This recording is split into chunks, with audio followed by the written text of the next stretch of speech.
All right. Welcome to the podcast, the Alpha Voyage podcast. This is Anthony Wren, your host here. We are on episode 30 of the podcast. And we got a very special episode with a very MVP victorious type of character. We have Mr. Chuck Huber, the voice of Android 17, and mainly different other voice characters, other awesome characters. And he voices other characters in some of your favorite other animes too. How you doing, Chuck? I'm doing good. You want me to list some of them out for you? Hiei and Yu Yu Hakusho, Dr. Stein and Soul Leader, Kululu Mm-hmm. from Sergeant Frog, who Lion Tamer Moji from One Piece. Mm-hmm. Kurogiri from My Hero Academia. I've done a lot of them over the Yeah. years. It's been a minute, so I've done a couple. Yeah. You've done a lot over your career, been an influence on so many people, including myself. But 'cause I know you've been doing this for so long, and I know it's just like, it's something that you love to do and something that you have fun doing. So we really appreciate you, bringing your voice to life of so many characters. That is my pleasure. I love to be all the different characters. Oh, you can't forget Emperor Pilaf too. I'm him. Oh, you always forget me. It's funny. I completely realized that. I was like, wait, he voiced Emperor Pilaf too. But we're so used to the MVP Android 17. But Right. but yeah, You don't that's think out. about Emperor Pilaf or Garlic Jr. or Kibito or Android 13. Look at my trucker hat. Yeah, I'm all those guys. Yeah. Yeah, the Android 13. If you don't remember him, people, he's Android 13 that literally hit Goku in the jugular. So so I but punched him pretty hard. before we start with a few questions, we're like, how you doing today? Pretty It's good. good. It's good. No, it's a good day. It's a little chilly out, which I always like. I took my walk. My wife is out of town. She's doing my wife is an artist. She's a wonderful artist. She goes by Mm-hmm. Solo Cosmo. She's doing she's got a gallery showing at Disney right now. She's a resident artist at the Pop Gallery there, and they do an Epcot show every year, and she gets to go down there, and it's always a big mess. There's always lots of prints and wood prints and originals flying all over the house. We got things spread out to get her ready for it, and we just got her out the door yesterday. But that means, of course, I'm running the show. Yesterday, I felt like I was just a chauffeur. I drove a buddy to surgery. I picked up kids. I drove Jess to the airport. I just was like, I drove everybody everywhere yesterday. That's pretty much all I did all day long. Yeah, you was pretty much all over the place, and then you got your own work cut out for you too. So I It's true. understand what All that's day like. long. Yeah, I All day understand what that. long. Yeah, I understand what that's like because back when I started my thing in motion capture back in 2014 with Square Enix's Blood Masquerade, I'm just like, okay, this is not an easy type of career to do because like I Not thought it at was gonna be all. fun. I thought it was gonna be fun because voice acting and everything is fun, but then you realize you'd be like, oh wow, this is this is not an easy task after all. No, that's the funny part is a lot of people think that acting is easy, and it is easy. It's easy. It's very easy once or twice, goofing around with your friends and being able to go on stage and off stage without by your own choice, like, oh, I'm going to goof around with a voice and now I'm going to go get a hot dog. Like that's a lot of fun. That's easy. That's sort of folk acting, as it were. But when it comes to professional acting, the part that people miss as part of the job is that you have to be able to do it over and over and over and over again, adjusting to the producers and the directors and everybody's input all at once. Sometimes 5 different people giving you advice or input or direction all at once. Mm-hmm. And you have to remain calm, and you have to remain composed, and you have to still be creative, and you have to still be in the state that allows for your best performance to come out. So there's a lot of psychological work that goes into the professional job of being an actor beyond just the the creation of character and the Mm-hmm. portraying humanity or whatever it is you're portraying in the case of anime or gaming, but like, because you could be a mountain or a space planet or a giant squid octopus. It's not necessarily humanity, but being able to repeat doing those characters is the character work is sometimes the easy part. The hard part is the repetition, is the adjusting to what the director wants, giving the delivery that needs to be there. Sometimes that can be a challenge, but yeah, there's a lot of facets to the acting that people don't understand before they get into it. And then they get into a session and it's repeat. And if you don't have the gall, the stamina, the just general resilience to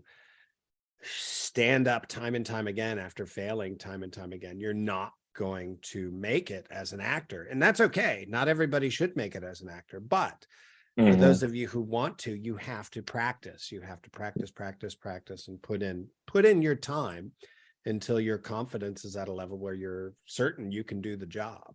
And by do the job, I mean fail in front of lots of people and stand up and keep failing until you succeed, because that's the job. The job is to continue to fail until they say, okay, we got that one. So you fail, succeed, and then you move on. So you literally have a path of failure in front of you before you get to your first success, and that sort of dovetails with the audition process as well. It's tough business. It's tough. Yeah, I understand it's tough and stuff like that. And then what you mentioned before, because that's kind of funny you bring that up, 'cause that was like, one of the questions, because when you explained that, was that one of the challenges that you had when you first started voice acting, since you had a lot of reoccurring roles such as 17, Emperor Pilaf, and a bunch of other characters. It's not necessarily the term like, or were you expecting to return to these characters, but like each time these characters came back, it was going to be a different, mindset of the character, different, sessions, like you explained. Like, was it like, was you nervous the first time going around in the beginning of your career?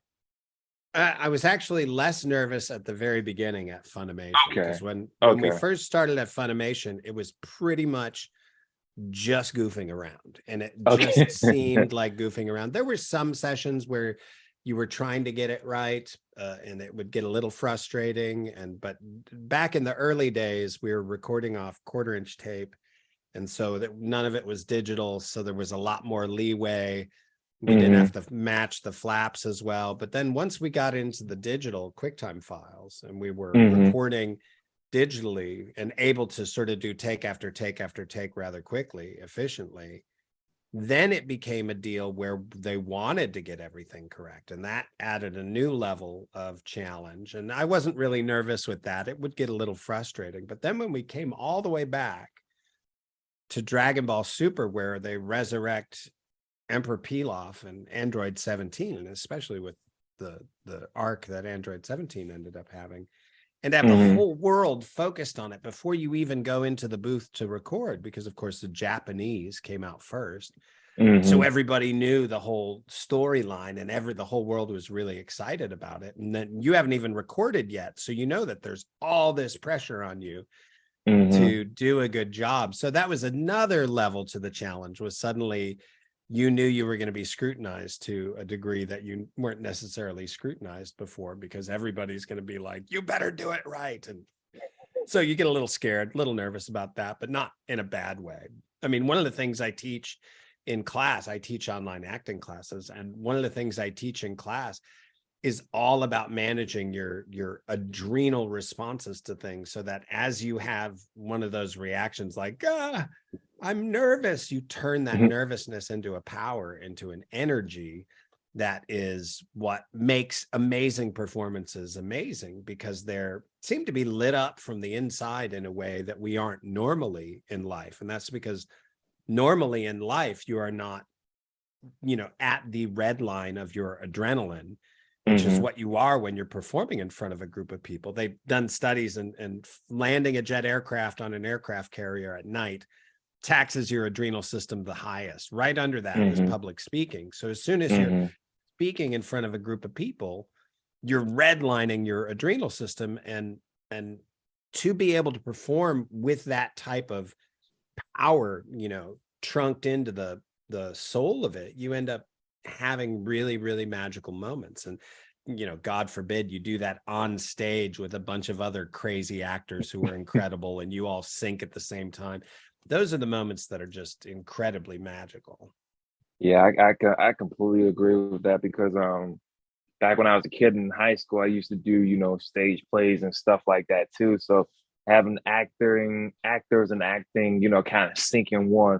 I was thinking, okay, now I see what we can do with this type of field, type of mindset, type of thing to either open, so we won't have to make sure we get that one in sync practice right, and to make sure you know you know practicing many times, in my opinion, is good, as long as we have everything top notch and tiptoed down and everything. So that's a pretty good point when it comes to the acting terms, because when it came to voice acting and everything, I was mainly for me going in, and till this day, I still audition and stuff like that, because any auditions that I do, whether I get the part or not, I just use that as a learning experience, because like anything I audition for, like whether I get it or not, I still use it as a learning experience. Because like I would say if you don't get a part, use that type of experience to build up to the best part you may get, right? And then Yeah. when it comes to you, I was thinking like we said, like we talked about earlier, like you had so many parts and everything, which will bring me up to my next question after this. But it was mainly like, okay, we had so many characters, we did this over the years, did that and stuff like that, because in the Dragon Ball community, you're known as the OGs, one of the OGs of Dragon Ball. So It's since you've been true. doing this for so long with Dragon Ball Z, GT, Super, in my opinion, Super 17 was awesome. In my opinion, Thank you. that's just me, because off topic real quick, because Super 17, because Super 17 was just he was just diabolical. I loved it. And He's then pretty badass. yeah, then when you was voicing that one part when Goku tried to blow himself up, and then when you did that kamikaze line, I was like, man, this dude is so awesome. But Yeah, the GT needs to get a little more love. They need to try to bring GT into canon somehow, maybe with the see, multiverse or something. yeah, see, I said the same thing, because I had the music composer for GT, Mark Mensa, on a episode once. I got to get him back on here, but I had him on there once and everything, because we discussed now a lot of people were kind of used to the darkness that GT had, because GT was pretty dark Yeah, it when it was. came to a lot of things, and everybody was saying, like, in my opinion, the whole show was good, but everybody was saying, Super 17 and Super 17 was the best one out of all of them. So, and I firmly agree with that, because you got 17, then you got this other 17 coming from the depths of hell and just want to start stuff left and right, and then you got every Z fighter trying to do what is best to destroy him. Then Goku, man, it was such a pretty good like type of thing to till you return to 17 Super, obviously. In my opinion, that was one of your best works for like when in revolving like Android 17, because when 17 was going against Super Saiyan 4 Goku, I was just like, man, I cannot believe I'm cheering for the villain right now. Yeah, Because there were a lot of people cheering for him. That's for sure. yeah, and then with GT, if you notice when it revolves to 17, that he was trying to control his Super 17 form a bit, like that nice side of him was being like, wait, what am I doing here, and stuff like that. And then you got Goku, who kind of learned from his mistakes, because he kind of gave 17 a little gaping hole at the end. I was kind of sad about that, but Me but it too. but it happened. But it's just they gotta. I'm one of those people that would kind of be like, okay, they gotta remake GT somehow, because all these new movies coming out and everything. So hopefully the anime comes back soon, and everybody was talking about. I'm hoping that 17 gets like his own movie or something one day. I am an advocate, and I put this out in the universe as often as I can, that I think Android 17 could have his own standalone series. It would Yeah. be him and his wife and his kids on the island every episode, protecting or retrieving or fighting against or any type of poachers or animals. It's all eco animal adventures and Hmm. just different guests. You have Tien come in and help him once, because Tien Yeah. doesn't get any love, or Yeah. whatever. You Emperor Pilaf and him go off on an event, but it's always focused on protecting the animals on the island or Yeah. bringing new animals to the island. Because I think I'm like, that would be a really good standalone series, and it could be kind of pushed. I don't want to say it could be pushed down in age, but one thing Dragon Ball Super doesn't really have right now is that much appeal to the really younger crowd. And I think like an Hmm. Android 17, like, animals. And I don't know. I for years I said Android 17 was going to come back as a tree hugging hippie, and then all of a sudden he did. Like, he's protecting animals on an island. So now I'm going to say this for the next however many years until they decide to make the series for me. Yeah, I agree. Like, I hope they make the series one day, because he's protecting these animals. That's like Android 16's, like, wishing I love everything. birds. I like birds. Yeah. But it was like, because of his wish and everything. And the only thing I kind of wish he kind of kept, like, when it came to the tournament of power and stuff like that, I wish, like, he was normal. He was, more, I would say, tamed and nice and everything. But when he was fighting, I wish he kept like that Super 17 cocky attitude while he's fighting. They could have, yeah, I agree with you there. They could have written a little bit when he's in fight mode, but only when he's in Hmm. fight mode, written a little Yeah. bit more of that cocky Super 17, or the just absolutely merciless Android 17 from DBZ, the one that just was like dead inside and just was like a Yeah. shark just gonna kill you. Because that Yeah. whole, when the androids come down that first time in DBZ, it's like, Yeah.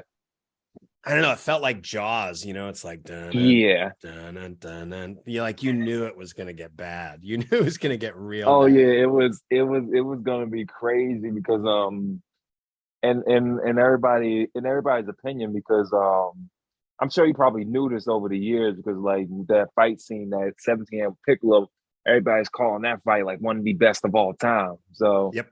because everybody was saying, man, that this is one of the best fights, and they was crediting you and the person who voiced up Piccolo at the time before Chris I don't know Sabat who did. that guy is. Yeah, I forget. but but uh but uh Who was but they was voicing? Wasn't Sabat voicing Piccolo at that time, or was someone else? I thought it was someone else voicing I don't know. Piccolo. Sabat just kept taking over different roles. He'd like fire Yeah, people and then take their roles. I It's could good to be have the king. I could have sworn it was I think it was Scott McNeil that voiced Oh, was Piccolo it before him. Scott McNeil? I know McNeil voiced it for the Ocean dub. I'm not sure if he did it at Funimation at all. They might Yeah, have originally or early on. I can't remember. yeah, because All a blur. yeah, because I could have sworn he was he was Piccolo from like when the Battle of Gods movie came on. Then well, no, when Kai debuted and then further on. But I could have sworn I remember it was Scott McNeil. But we'll figure that out later. But You can ask but Scott at his next convention. yeah, I'll ask him that. But when it came to that fight, everybody was saying, that was one of the best battles of all time and everything. And then when they had that moment and stuff like that and Dragon Ball Super, I was thinking, oh boy, we about to get a round two, even though they was fighting to protect the earth and stuff like that. Like when after this is one of the questions that somebody asked, like after since it was so long ago, after you voiced that fight between Piccolo, did you expect that battle between being in, because right now it's like one of the top five battles of all time. But even though you got Goku versus Jiren and all of them too, some battles from GT as well. But like, did you expect that battle between like one of the best of all time? Like, what did you think? 100%. Yeah. And part of the thing about the early DBZ Android 17 is that he had Hmm. incredible battles, but I don't really get to take much credit for them because he makes absolutely no noise when he's fighting Piccolo. I mean, like, he doesn't make any. Piccolo's doing all the work, man.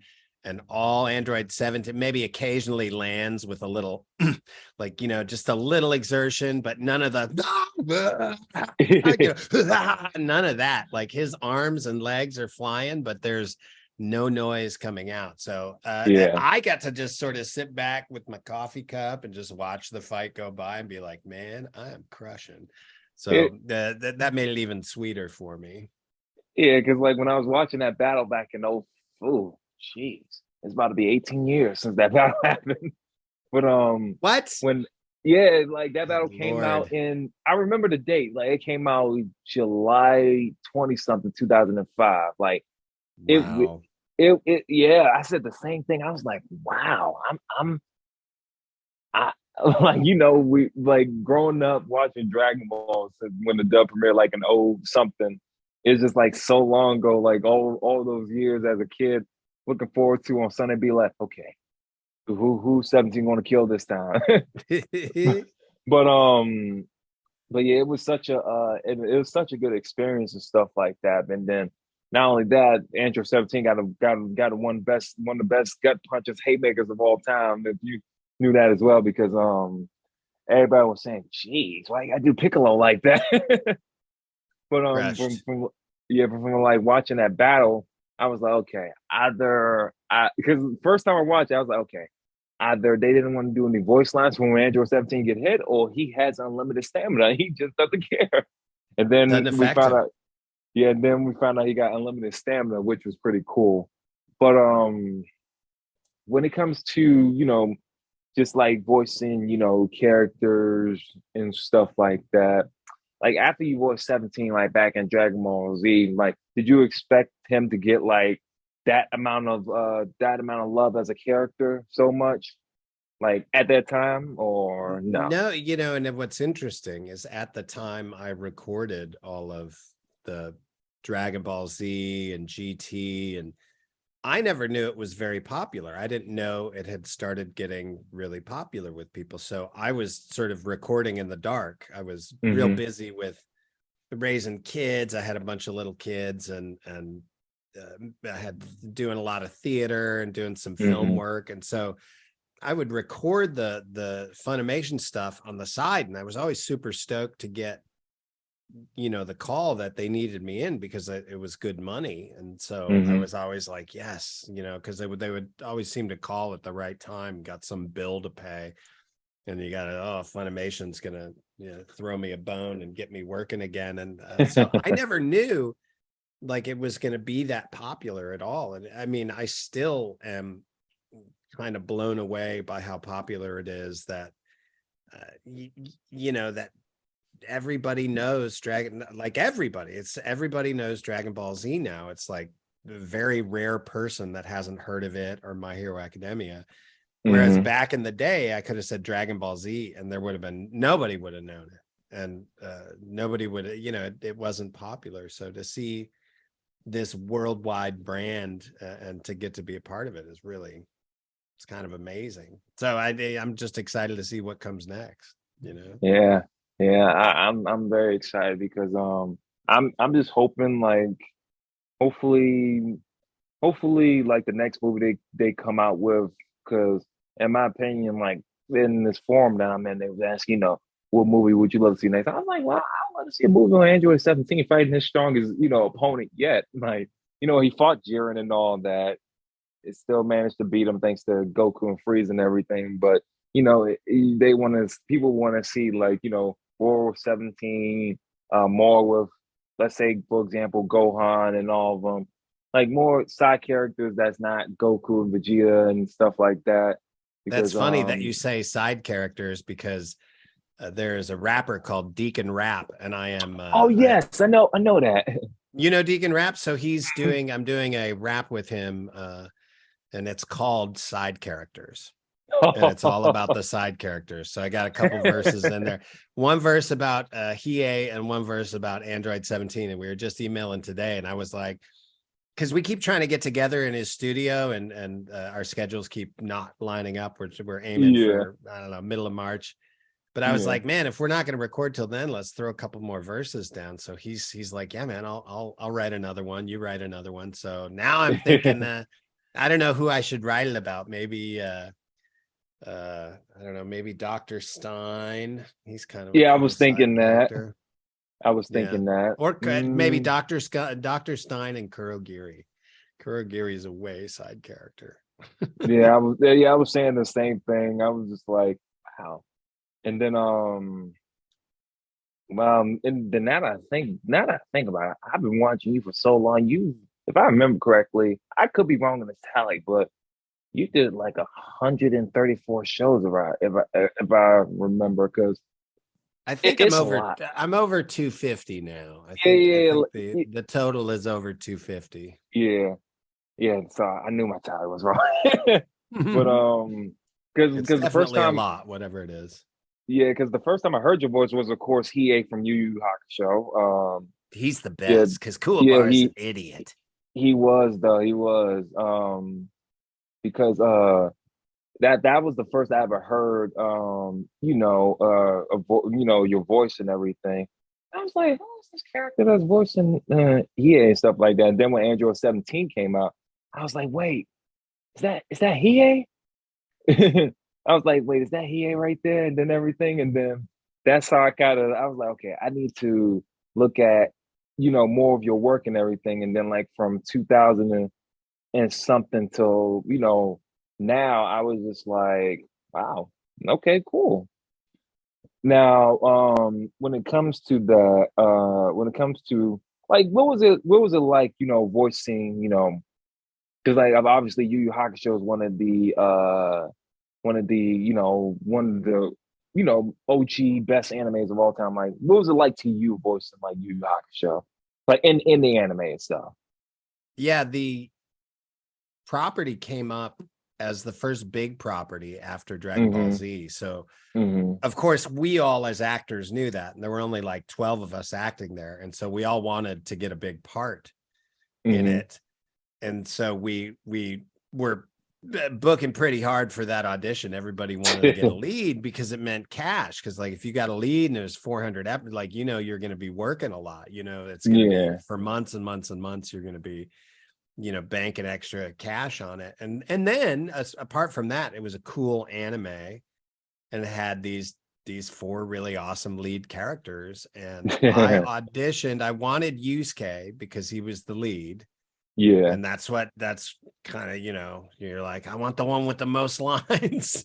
You wanted to be, we weren't thinking about how cool it was or any of that other stuff. We did think about like, what would our voice work for?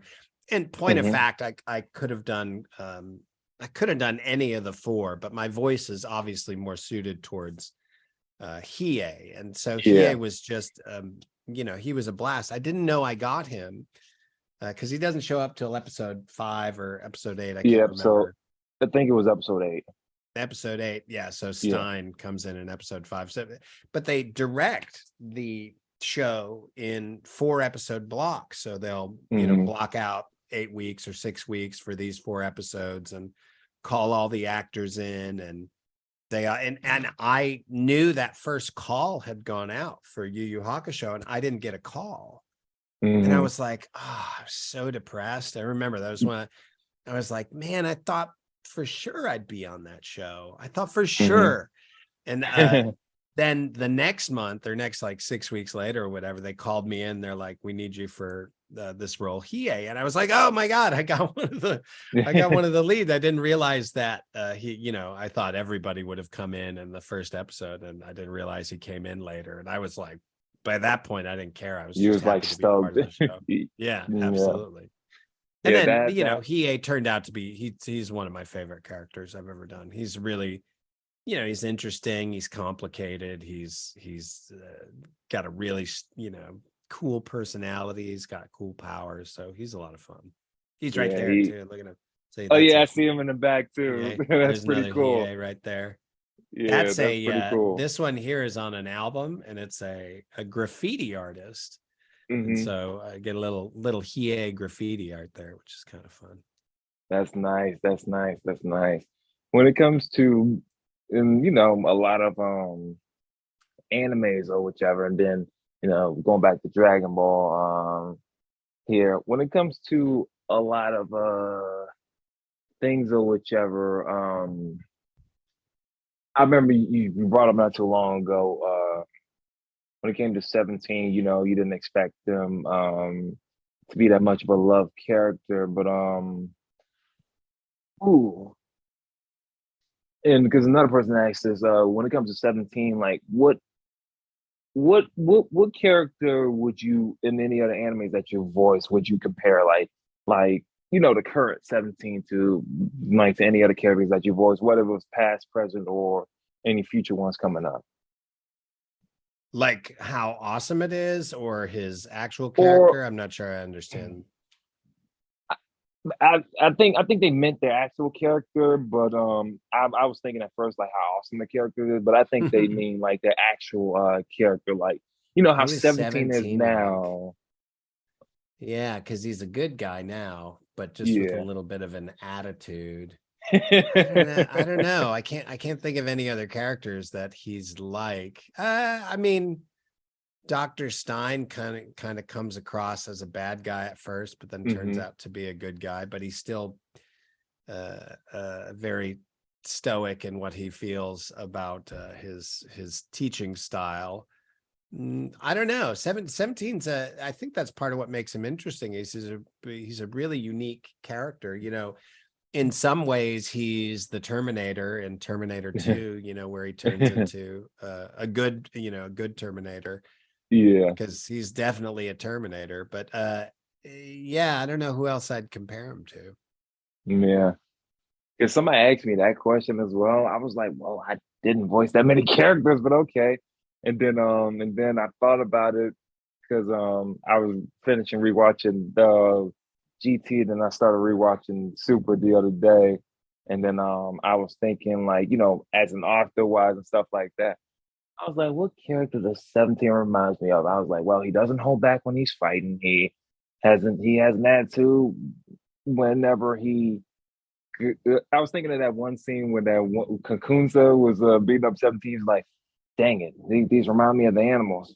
Can't hold back anymore. But I was thinking, like if he would hold back if something reminds them of something, and then it popped in my head.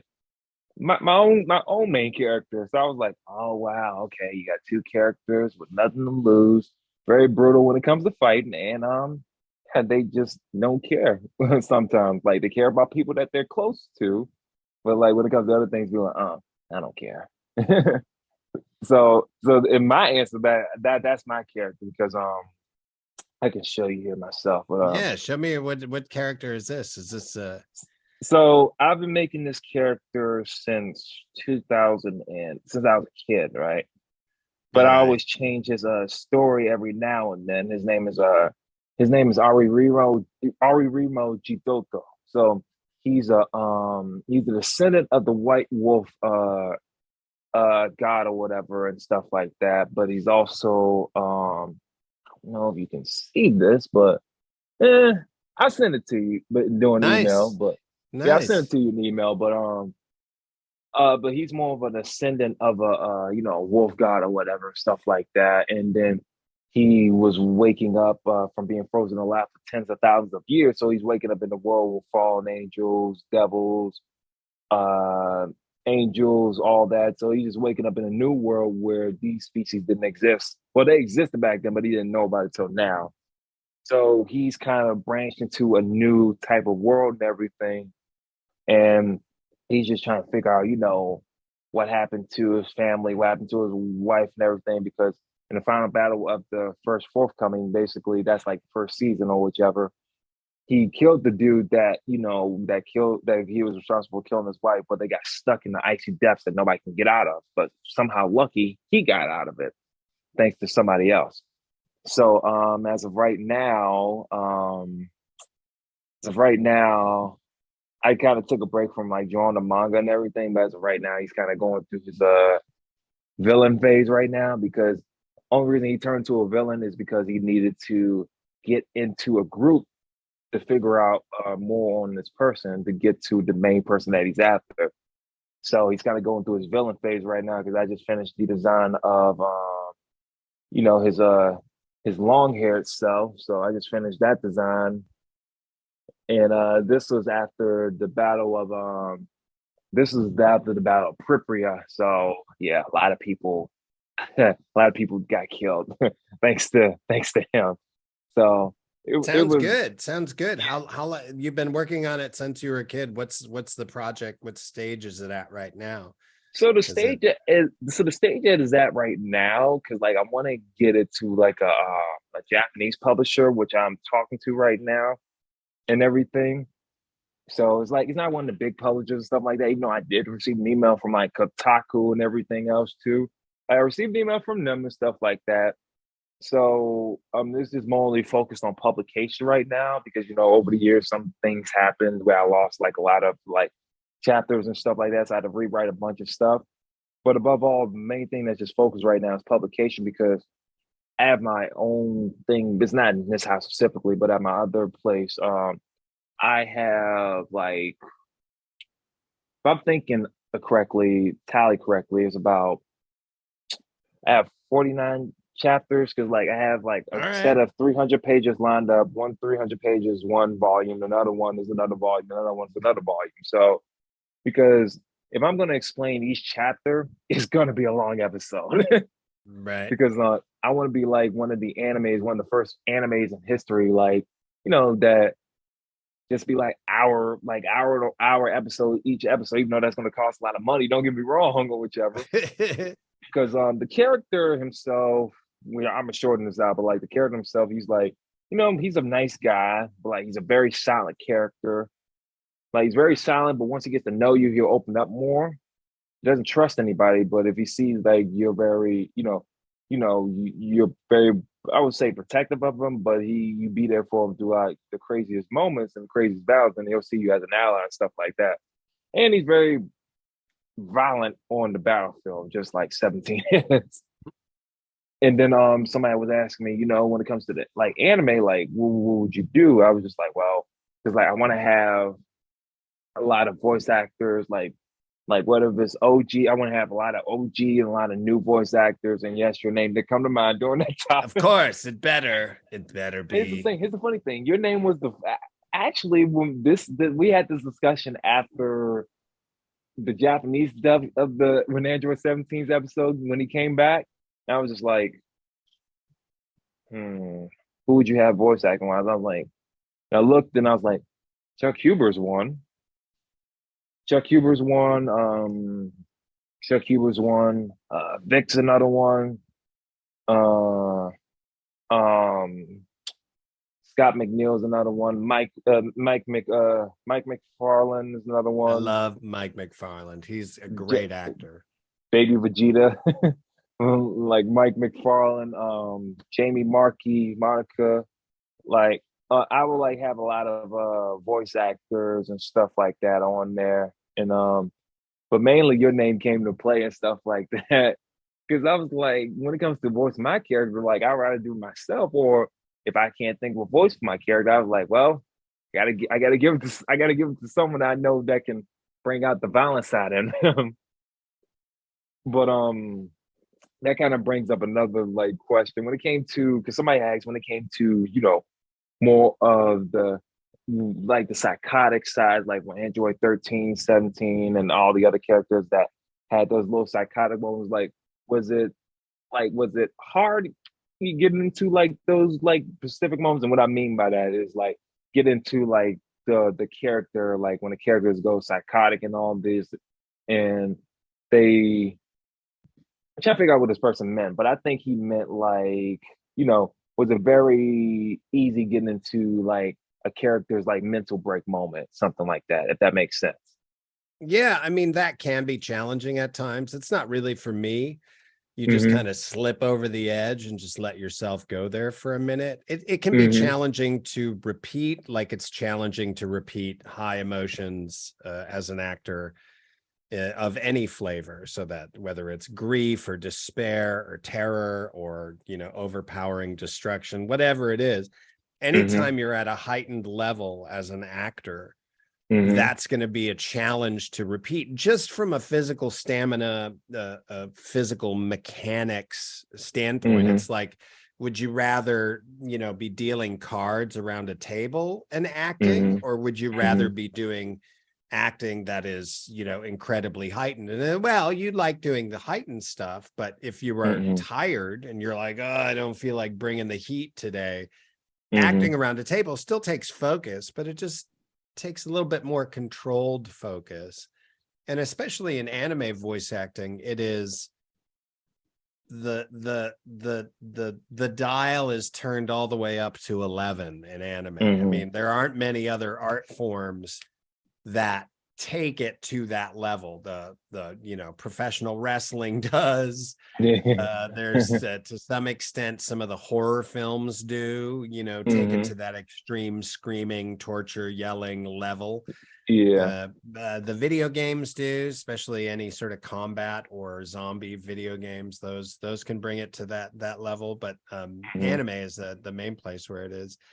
Because if you reach that level in theater or in film, that's usually the end of the play or the end of the film. You're not screaming all throughout a play, generally speaking. There's only a moment of it. Whereas in anime, you can start with it, do it a little bit in the middle, some more at the end, and then for 6 more episodes, you can still be fighting. Yeah, I agree with that point, because I was thinking that because a lot of people in this story that I'm working on, like, they go through a lot of stressful times. Let's just say that, because like the main character, it's kind of like 17. Like, they're both tired of fighting, but in the end, if there's no choice, then we got no choice. That makes sense. So like the character goes through his moments and stuff like that, just like 17 did and everything, and that kind of brought up the other question somebody else asked and everything, because she's a big fan of your work, and her name is Mako Sensei on Instagram, because she did like art for me before and everything. She wanted me to tell you, she's a huge fan of your work and everything, and she thanks you for all your your voice work over the years and stuff like that. Well, tell her I love her, and thank you for being a part of the whole genre here. We're all part of the same team, the same crazy circus of artist, performer, artist, actor, people, all of us. Just me.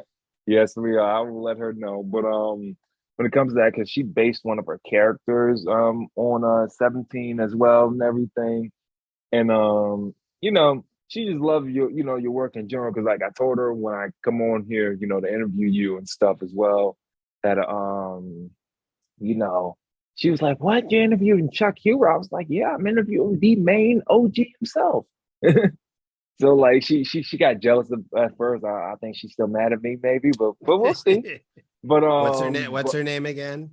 Her name. I'll send you her name on Instagram. I mean, on in an email too. But her name is Mako Sensei on Instagram, because she does like art and stuff like that, digital art as well. It's nice to meet you digitally. But the main question that she had was when it comes to character development, because a lot of people, and this is a very thing that I was thinking about the other day, because character development can be important. Sometimes character development can be not important. Like what is your standpoint? Like, do you think character development is important to bring out a character's true personality, or do you think it depends based off like the episode or saga or whichever? Like what is character development to you? Well, it depends. I mean, genre to genre, it can be different. Certainly, character development is mainly the purview of the writer. If you don't have the character development in the writing, generally speaking, you don't have the room to do character development. Although there are examples of people who have done the same character over and over again, and it doesn't really change, but they develop it. You develop a voice for it. You change not change the voice, but you change the way they deliver. Their general attitude towards life can change. But for the most part, character development is the job of the writer. And for a lot of, roles, characters, there's not really room for development, because you're just occupying a singular place for the narrative. So you're just supposed to be, you're just supposed to be Frieza. You're just supposed to be, there's not a lot of messing around with that you can do. You just, much in the same way that, and I always bring DBZ back to professional wrestling, because I think DBZ is animated professional wrestling. It's a very similar style, tag team power-ups, like a good guy team, bad guy team, good guy, bad guy, like it is straight up. And the character development is really ensconced in the fight development. So it's about the characters' fight developing, not about their character developing, because their character remains the same. They try to be the same dedicated fighter they always are. And then they just discover new abilities or new strengths or new levels they can get to. So that fight development is kind of occupies the space where character development normally would be put. But there is the opportunity, just as there is with professional wrestling, for a bad guy character to develop and change into a good guy character, so that they're switching teams essentially, or inventing a new team that encompasses them. So it's I think character development is fun. It's fun as an actor to play a character that you get to do something with long enough that they get to change. Certainly the development with Android 17 has been a lot of fun to play with, because he went from being soulless to being a family man who cares about animals. So I mean, he certainly had a long, and his development was rather quick, and we didn't get to see a lot of it on screen. We got to see the results of a lot of it on screen. So that's mainly where that landed with Android 17. Yeah, that makes a lot of sense, because like when I was explaining about character development, it's just like, for me as a writer, I feel like I can't explain a good story if there's no character development, because I feel like, and this is where, going back to GT and everything, everybody was saying, oh, GT, obviously, they said it sucked. They didn't have, development and stuff like that. They did in the day, but it's funny. All the new fans now don't care. They just love like, it. I love Dragon Ball Super, and they're like, GT is also awesome, and I love DBZ, and I love Dragon Ball. They even love Kai. So I mean, like, people are just gaga for any bit of the property, and so GT's getting this whole new boost of love from people wanting, like, I just want more storylines. I want to see more battles. And so they get into GT, and it's got that 90s thing, it's a very 90s show. It's got long hair and grunge in its veins. GT's about to be 30 years old. So oh my gosh. It's funny that you brought that up, because like when people were saying that, oh, GT's great now, I was like, so where was this back in 05? like y'all saying it was bad at first, because in my opinion, like when I said going back to GT, because it was character development, because like with 17, I thought it was good character development, but from two different sides, because like you had two different 17s and all that. So I thought it was character development, and then obviously with Goku as well, since he turned to like a little shrimp again and stuff like that. Yes. And then like with Goku, I don't know how that happened. Emperor peel off your douche, but I know, like, he is a total douche. But like with that, if you notice from watching, I don't know if you watched like all of GT, but like if you notice that he kills almost every single villain now. Should have killed 17, but that's just me. But like he knows, like he understands what it's like to make sure a villain doesn't get away. And I thought that was pristine character development, because like, one, the main thing my character doesn't do, the main thing my character does, and I got that trait from Super Saiyan 4 Goku and 17 as well, is basically, if I'm after you, you're gonna die one way or another. Right. So right. And people was like, oh, that's such bland character development. It'd be like, okay, what if I don't kill him? and then he comes back 15 times stronger than they actually, than he actually is and stuff like that. So I keep telling people, I was like, character development is key and everything. And people's like, okay, now I understand what it meant, like rewatching GT and everything. I had one person, he's like, dang, why 17 gotta be so brutal? I was like, hey, you gotta kick people in the face every now and then. Because I thought the music was just perfect for him. That's why I credit Mark Benzo on that when I was talking to him last year, I think 2021, I think. Right. When I was talking to him, and I was telling it was so amazing how you brought out 17's, cockiness and in that arc and everything. I just thought that whole thing was entertaining as well. And then it was just cool. And then somebody else asked me, if you had to choose, you could say all three if you want, but like if you had to choose, like who would you pick, like 17, like would you pick Dragon Ball 17, GT 17, or Super 17? Okay, Like if you it's made Dragon me Ball Super pick, like 17. if I had to pick, like if I Yeah, have to pick if you one, had to pick, like, like which one is my favorite? yeah. I would, and there is nothing that can compare to it. It is the original Android 17 when he first comes down and he's Yeah. just evil and he's just terrifying and everybody's Hmm. afraid of him and he's Hmm. just merciless. That was Yeah. an amazing feeling. Now, close second, super close second, about as close as you can get, is Dragon Ball Super and Yeah. winning the Tournament of Power and having the Yeah. whole world excited about your character. Hmm.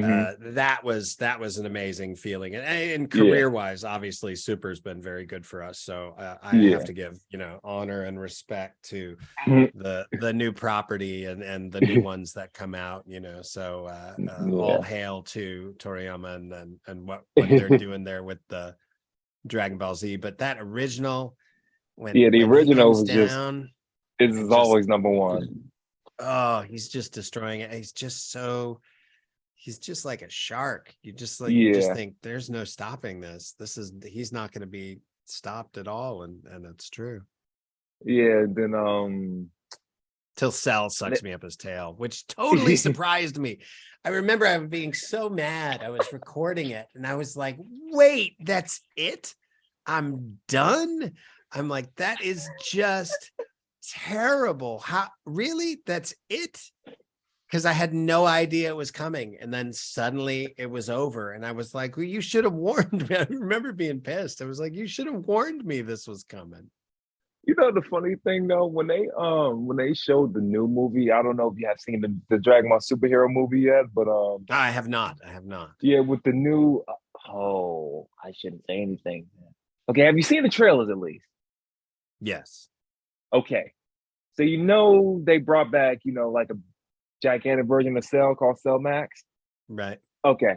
So like when I saw that, the first thing I thought of, I was like, okay, maybe 17 will team up with Gohan and Piccolo and get revenge. Totally disappointed, but hey, it's all good. But back to what we was talking about. For me, when somebody asked me that, I first said number one for me is the original 17. And but it was like I told him there was a 2 and a 2.5, right? Because I could not choose between Super, like Dragon Ball Super 17 and just regular GT Super 17. Because for me, Super 17 and GT was just all out brutality, and I loved it. Like it was just all out brutality. I just loved him, like destroying everybody left and right. I just loved it. And then Super 17, I admired because like he was a family man and stuff like that. And like I really admired that type of thing. So there's really no three for me. So hopefully they come out with another Super 17 arc soon. I mean, another arc soon or remake GT, but we'll That'd see. be But awesome. That'd be yeah, awesome. yeah. I'm just checking the time here. But when it comes to Yeah, that and everything, almost time for me to go. We got time for a couple more questions, maybe, and then I yeah. gotta But saddle up and go pick up children from school, but take yeah, I them to got two more. dance and all that Yeah, because I stuff. know when everybody sees that they're gonna be like part two, part two. I'll be like, but he's a busy guy. We can do part two. We'll get through this and then we'll do another one All eventually. right, cool, cool, cool, cool, cool. Probably gonna be soon as as soon as well. But the other question was and stuff like that. When it comes to oh, because somebody was asking, what other characters like have you auditioned for? Like for example, like have you auditioned for, let's say, Attack on Titan, Tokyo Ghoul, bunch of other animes. Like, yeah, this person just wanted to know like what was other animes like you auditioned for and everything. Yeah, I was living in Austin during Attack on Titan. That's one of my I missed all the auditions for Attack on Titan. I ended up being Petra's father. He had a couple of lines. Oh, I know, very sad. And then in yeah. Tokyo Ghoul, I was in one episode of Tokyo Ghoul, but same deal. I was out of town during all the auditions for that, so I missed them. But those are definitely two that it would have been fun to be more majorly a part of. That's for sure. I think you would have pulled a mean Zeke, honestly. Yeah, I could see that. Yeah. Yeah, I think you would pull a main Zeke because like I'm a huge Attack on Titan fanatic because like I got my figures and everything right here Nice. with Aaron Nice. Yeager, Levi right here, I could have done Levi too. Levi's another one I could have done. and of course the Attack Titan. I don't got the new one yet since he's a skeleton now, but yeah. But and you also mentioned wrestling too because somebody mentioned this to me. Are you a wrestling fan? I took stage combat when I was in school. I went to a Okay. theater conservatory, and so we Mm-hmm. would every week have to stage fights. And so I'm a big Mm-hmm. fan of the technique. I'm a big fan of the Mm-hmm. athleticism. I'm not a Mm-hmm. fan of the stories. Uh-huh. I'll see the clips that people put up, but I don't get into the stories. I got a bunch, I got a bunch of kids and I got a lot of stuff. And so if I'm going Yeah. to pay attention to something, it's Yeah. not going to be soap operas because it's kind of soap opera. You know what I mean? It's a little bit, Yeah. they crib a little bit from like Real Housewives and from soap operas. They're always making drama. They're always making Yeah. drama for why people are mad. And I'm more interested in like how they decide the stories and watching the sort of actor underneath the character and seeing them deal with. But mostly I enjoy watching when somebody pulls a new move or pulls an old move really well or puts a new twist Mm-hmm. on something and Mm-hmm. double backflip off the top rope, Mm-hmm. supine crotch kick, whatever it is, whatever.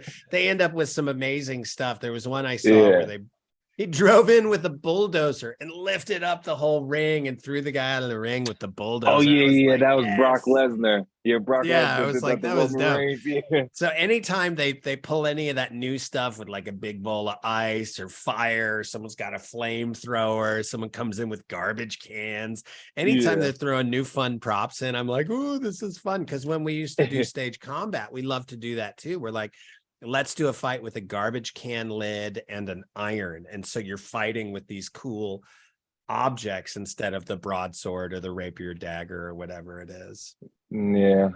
I've been a But wrestling I fan am for out of time now. Let's let that be my oh, last thing. I got to saddle up and oh yeah, go pick up these kids. It was great yeah. talking to you, Anthony. Let's do a part Yeah. two. Let's schedule Yeah. it. Send me an email and we'll do this again. I Oh really yeah, enjoyed yeah.